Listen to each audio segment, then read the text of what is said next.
నేను చెప్తున్నా తమ్ముడా, ఉద్యోగం లేక నువ్వే లాటరీ కొడుతున్నావు అనుకో.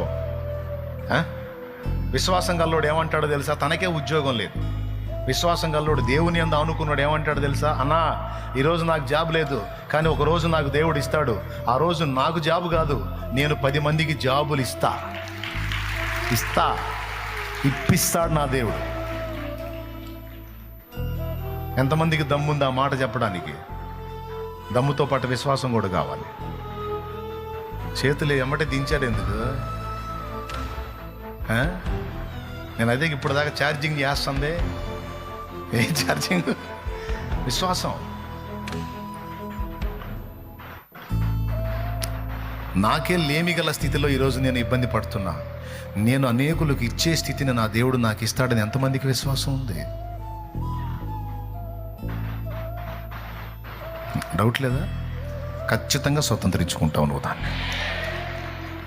అంతే. అది ఎప్పుడు జరిగిద్దా అని ఎదురు చూస్తున్నాను. నన్ను ఆగు, కాస్త తపన తగ్గించుకో. విశ్వసించావుగా, రెడీ చేయాలిగా, నీ ముందుకు ఆ సీన్ రప్పించాలిగా, అది నీకు అప్పచెప్పాలిగా. కొద్దిగా టైం టేకింగ్ అన్నమాట.